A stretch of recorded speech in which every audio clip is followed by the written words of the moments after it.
The following program is a production of Naleo TV.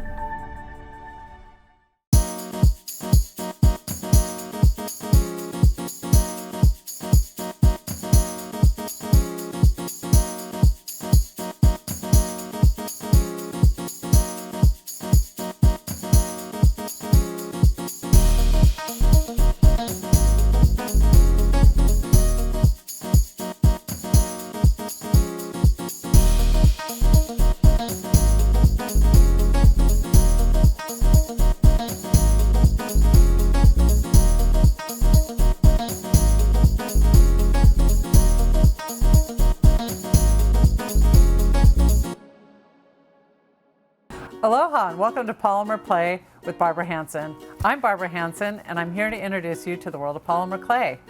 I've been doing polymer clay for 37 years and I'm super excited to get started on a project and show you how it works. So I'm starting with two different colors here that I have done through my dough sheeter. Beginners also use a pasta machine, but since I've been doing it so long, I have this great machine back here. Whenever you're starting a cane, what you want to do is keep your lines on your edges super straight and flush. I'm going to start with a jelly roll because this is the easiest roll for people to do.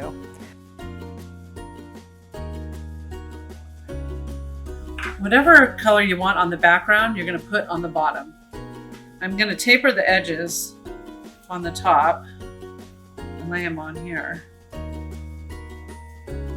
Don't worry if they're not quite the right length, because we're going to fix that before we finish. So we taper and pinch this edge. The reason why I'm starting with a jelly roll is because everybody knows what it is, and it's a great pattern that you can use in the center of rolls. So as I roll it, I'm trying to keep all the air pockets out. Keep it nice and tight. I'm going to flip it over and make sure that it's coming out evenly. Now before I get to the end, I want the blue to be longer than the yellow. So I'm going to go back and do a thin slice. Now I use a new blade that's made for polymer clay. You can also use a wallpaper scraper blade. You can get those at the hardware store. They have two little holes in them, so you just have to be careful not to have that scrape your pattern. But more on tools later. I have a lot I want to show you, so I have to keep moving. Okay, then I'm going to slice this edge because again, I want to keep everything as flush as I can. We always keep our ends clean so we can see what's going on inside. And there, see? Nice clean jelly roll. There you go. Now my goal today is to work up to building a flower, something like this. And I love these earrings, they're so cute. But I want to give you a couple of basic techniques so that you know how to, you understand how the material works, because it's really important to get that. Now at this point, I'm just going to set this cane aside and I'm going to show you how to do a dot. I use dots in a lot of my pieces in the background so I can showcase my favorite rolls and then kind of fill in the space, give your eye a little bit of relief when you're going. So as I roll this up, I'm starting with a cylinder. Again, I want to taper. I'm going to do a little taper. And polymer clay is really interesting. You know, it came out in the 30s in Germany as Fimo Ebenhardt Farmer, but it didn't come to the US until 75, I think. Okay, so now that I have my center roll and it's all flush, I'm going to take a sheet and go all the way around it. Now it's really important when you're doing your sheets around a cane that your edges they just butt up like this. See how that just comes together? It's really important when you wrap your sheet that the two edges come together flush. If not, if one goes over like this, then you're going to end up with a thicker section here, which sometimes that's what you're trying to do. but for the most part, you want everything to just perfectly meet up. I'm also being super conscious about air bubbles. I don't want air bubbles in there. Okay, so this edge, this is rough and rugged from the pasta machine. So what I want to do is I always want to have a clean edge. So I'm going to get rid of that. And I'm going to take this. And see how my lines are all even? If I was going to do, I would not want to do this to show you. I don't want to do. Because if you do this, then you're going to have this excess over here. So that's not happening. We're going to keep it nice and clean. So again, we're going to roll up. When I do my second roll, I never line it right in the same spot, just in case there is a little bit of a change. You can touch it like that, so you know, relieve, see that line? And you can go back with your blade, make sure your blade is down. Nobody wants to get cut. And then that, again, will come up and it'll just meet like that. Okay? So that is how you build a bullseye cane. Now, traditionally, bullseye canes come from African trade beads, which is one of the reasons why I started to do polymer clay, because I was really into them and I collected them. And I thought, well, I want to make my own. Okay, so now we have two basic rolls. Now we're going to get into the good stuff. I'm going to start, when I build the flower petal, I'm going to start on the inside and work my way out with one petal. The inside being, whoops, it's not quite straight, gotta keep it straight. Again, before I start to roll up my cylinder, I'm going to cut that way. Again, trying to eliminate air pockets. So usually when I'm building a series of canes, I like to do several different patterns with the same colors. And the reason being that I want to use them all together, and if I have all these random things, it's not going to work out. So that was why I usually will mix a batch of colors at once and then make a series of canes. That's what we're doing today. So for the most part, we don't want to do a lot of rolling on the table, even though that feels like the natural thing to do. It's more of a squeeze and a pull because we want to get rid of the air pockets. Okay, so this is going to be the center of my flower. And I'm going to cut my edges again, keep it clean. We don't want a mystery burrito. And we have that. Okay. Now, from here, I'm going to start layering these colors that you see on the outside. And this one starts with yellow. So I've made these sheets of clay. I'm not really worried about little things like that. It's not going to affect me. Nice clean edge. Get rid of the funky edge. Again, I want to measure the exact width that I'm going to need for my roll so I don't waste any clay. I'm going to do my regular taper that I always do when I start. And then when you're doing the flower, if you notice on a petal, I don't take my cane I don't take my sheet all the way around like I do on this one. It's going to be like this. You know what? As I do this, change of plans is a little too big. So I'm going to take this down a little bit. See, that's the squeeze and pull technique. And the reason why, if I would have left it like that, the center would have gotten too big of the petal. Again, 37 years, I'm still learning. It's not a science. Well, it is kind of a science. Okay, so, ooh, I see a little bit of air in there. I'm giving it, compacting it a little bit more. Okay, I like this better. Size ratio is good. So back to this. Basically, it's kind of like a hairdo. And then I'm going to taper on this side. The tapering will all make more sense when I put it together. A lot of times when you look at the rolls that I do, it'll be a series of lots of different canes stacked together. So it's important to learn how to do all the basics, because all the basics, once put together, creates a whole. No, I'm going to start with blue. So here's some clay that I took, and I got it warm. Sometimes the secret trick is behind the knee, but you hold it, and then when you're making a snake, you can actually roll it out. It's easier to roll when it's not quite that long. So you can do a little bit of this type of tight little rolling. Now I've really gotten into the dotting because it just gives it kind of a cool, frilly texture. You can be particular and use your blade, but I just pinch it off. And so what I'm doing is I need to leave enough space that I'm going to be wrapping another sheet. Okay, so now we've got this.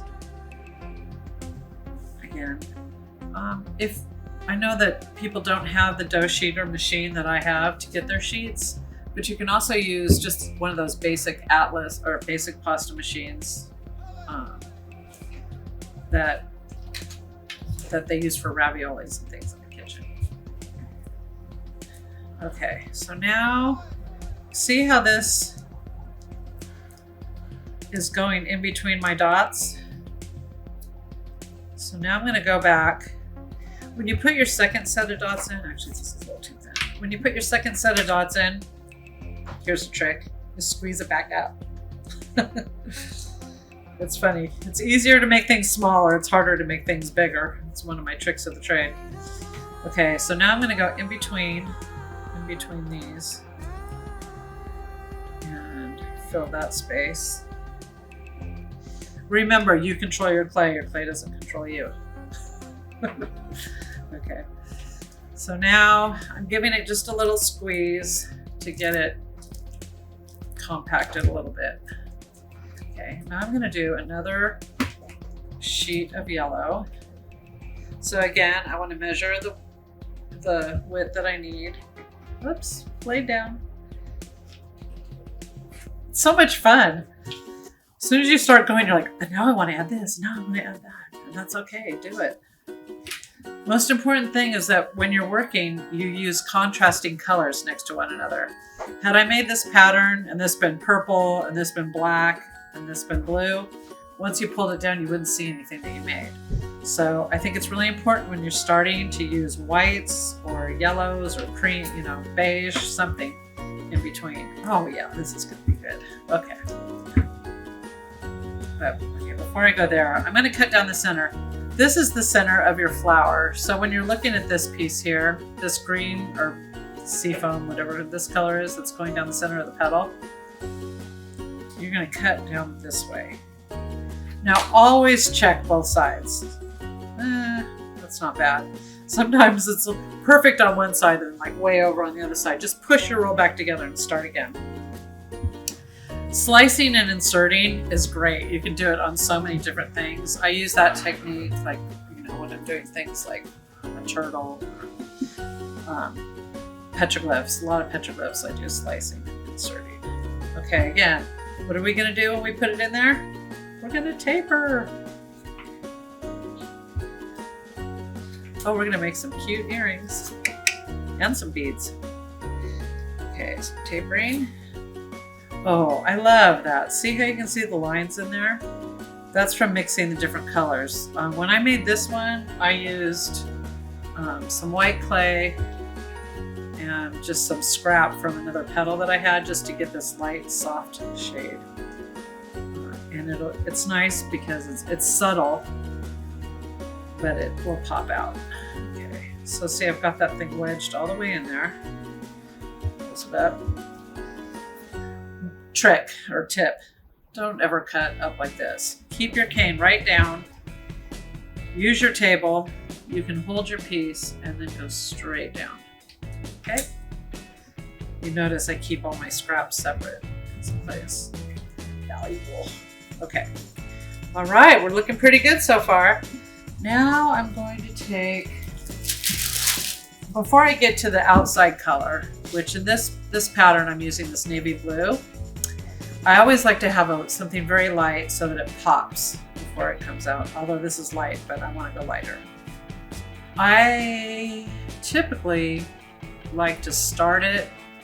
Oop, I'm a little high. Actually, I'm going to make that mistake so I can show you how to fix it. You want to check both sides to make sure, because sometimes when you go to wrap it, it'll do something like this. And like, no, you don't want that. You want to keep it lined up.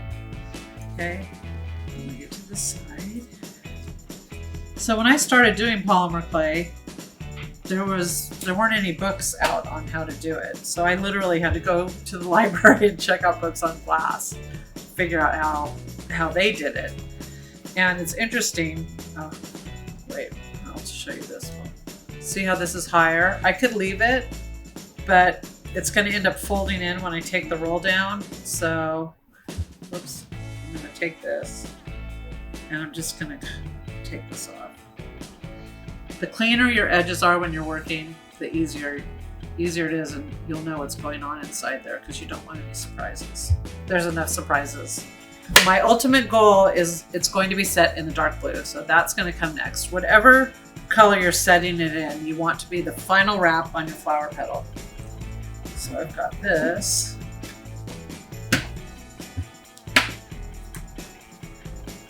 I measure things with like blades and weird objects around me, but whatever works. Some people freeform and some people like exact, and any way you do it is good. That's the beautiful thing about polymer clay, is everybody creates something entirely different, and even when you want to do the same thing twice, you can. Even I can. Okay, so now we've got this flower petal and we are going to start to reduce it. Now, everybody who's ever worked with any type of clay always thinks, oh, I'm going to set it down and go roop, roop, roop, roop. But that's not going to happen. You don't want to roll the cane, because if I roll this line is not going to stay straight. It's going to, like, you know, go around sideways. And I've been pretty good about not having any air pockets in there. But if there were air pockets in there, when I rolled it, the clay is going to have to move somewhere, and it's not going to move where I want it to go. Okay, so often when I first start my clay, I'll use my body weight just to kind of make sure I have the air out, and it's kind of pushing it internally, because if I just squeeze and pull this whole outside's going to come off and it's not going to come down proportionately. So I just want to kind of get it in there the way that I want it. That's pretty good. Now, when I build really complicated rolls that I spend days building, you can't just pull it down like this. It's a whole other process, because the pieces that I put on in the end obviously are softer than the ones I did in the beginning. Yeah, that's another reason why you really want to condition your clay well, because if it's all about the same softness, it's going to pull down better. If you've got a hard clay, there's a conditioning compound that you can add into it, and that's a new product, and it's awesome. We're used to trying to add oils and things. You know, it's a polyvinyl chloride and a plasticizer. So what happens is, over time, the plasticizer slowly leaks out. You'll notice like residue on your paper wherever you're working, and then it becomes more stiff to work with. So see, it's coming down. Okay, normal. I'm getting innies, outies, whatever. When it starts to get funky and I can't see my pattern, I like to cut it. Not quite there yet. Don't ever feel sad when you take your first cut and you can't see what you're doing. Sometimes there's a whole bunch of waste on the side, but you'll have less waste if you keep your ends clean. Woo, there's our pattern. Okay, it is different than that one, but I like it. Okay, cut this in. So much for repeating, as I told you. Okay. Now, our goal here, when I'm building a flower, is not to build 5 separate petals, but to build one petal and cut it into 5 petals. That way, they're going to look more similar. See how this line is staying nice and straight? That's good. So it is a squeeze and a pull, and you get to a certain point and you're like, oh, and you can just kind of start to feel it move, and then you're really happy because you know that you're almost there. It's different when you have irregular shapes too. They're harder, but that's another series. Anyhow, okay, so cleaning my ends again. All right, so you can see now I've got it going on both sides. I've got my, this is when the ruler people think I'm nuts. Okay, 1, 2, 3, 4, 5. Okay, so now what I'm going to do is I'm going to cut it into 5 petals. You can cut it into 6 petals, whatever it is you want to do. And we're getting close to having a flower. All right. Oops. And you didn't see that. I'm just kidding. I'm just showing you that it doesn't really matter if things are a little off, because all flower petals aren't created equal either. Okay, so you can kind of see how the flower is going to come together, but see how it would be impossible to put together at this point because there's circles and I need them to be petal shaped. So whatever you do with one, you have to do with them all, because you don't want, well, you can do, depends on what you want. I want them all to match. So at this point, I go through and I'm making them tear shaped. There's a couple things that happen when you make them tear shaped. Is sometimes your roll gets misshapen, but like I said, control the clay. Don't let it control you. All right. So now I've got 2. Okay, and keep going. Now, today I'm building my flower a more manageable size for a beginner. When I started, I built my canes smaller than this, and now I build my canes like that big. But if you've ever seen my gallery, I use a lot of them, so I need more. But I think this is a good size to start with, because if you make mistakes, you're learning, and you want to make them as quick as you can, or not as quick as you can, but be able to make multiple. You can wash it. You can, when you're done, you can swim in your jewelry. You can do whatever to it, and it's going to stay, which is great. Okay, and it's a lot stronger than like a ceramic. Okay, so now I'm getting close to my flower. I'm going to flip it over. You always want to make sure that it's the same on both sides, because sometimes it's radically different. But I still have this space inside here, and so I could go through and I could pinch everything a little bit more, or I could open it up and I could add a little stringer in there. Most of the terminology used for polymer clay is glass. There's other things use this method, like Kitarome in Japan makes their candies and sticks. Yeah, anyhow. Okay, now this next part is often the hardest for people, because you don't want to overwork your cane. I'm going to go back now and I'm going to fill these in with triangles, because I need it to be a cylinder. One trick I didn't learn until way later in life, which you're learning right out of the gate, so you're lucky, is when you're making your triangles, the first 4 you can make from a circle, and then you only have to hand build 1. That's funny. Okay, so I'm going to get this. I'm going to take this and cut it into 4 triangles. Again, nailed it! That's stoked. Love it when that works. That's nice. Oh my gosh, that's fantastic. Life is good. Okay.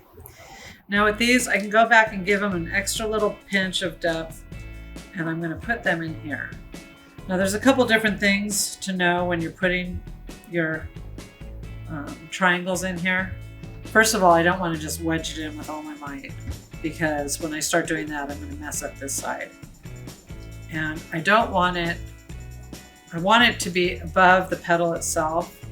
If it's below the petal itself, then the petal's going to square off. Unless, of course, I want a squared off petal. That's good, but I want this one to be more pillowy. Again, I'm going to put it in the bottom. Okay, so now at this point, cut this off. Okay, So I'm just going to say, what if? What if that was like that? There's one of two things you could do. You could add another little piece on top, or you could just give it a tug. Okay, so now we're squeezing. Now you notice that these are a little bit higher than what's going on in there. And so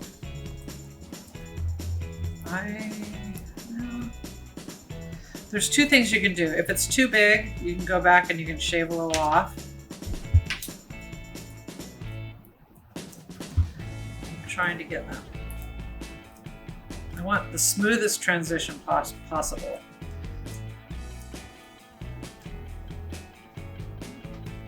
Okay, here I see a little bit of this pink.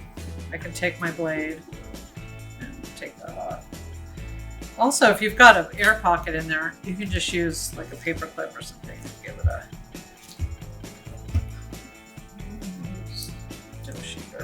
Okay, let's see. So I'm just gonna add a little bit of blue on these because I feel like when I pull this down, this is gonna be too thin.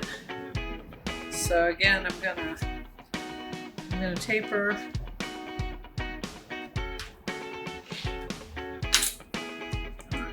This is gonna taper there.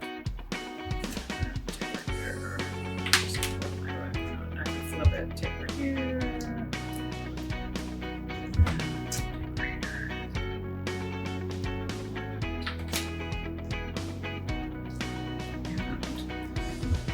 I love polymer clay because you can make so many things with it. A lot of people use it also for building like little miniatures for doll houses. In fact, when it was originally made, it was only in a porcelain beige doll color, and they used to use it to make doll faces, doll body parts. And because once it's fired, you can wash it, as I said, you can sand it, you can drill it, you can do anything to it. And so you're able to get,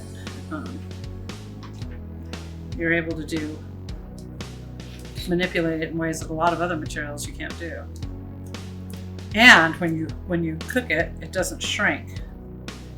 How it goes in is how it comes out. Ooh, I'm kind of making that one work there. One more. I need a little more clay. This piece of work. Okay. All right. Our roll turned out really awesome. There's so many things we can do with polymer clay. I'm looking forward to you coming back next time. And we'll be working on more rolls, more jewelry. Oh, so there's so many things to make. I can't wait to share them with you. So until then, have a great week and I'll see you soon. Aloha.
The preceding program was a production of Naleo TV.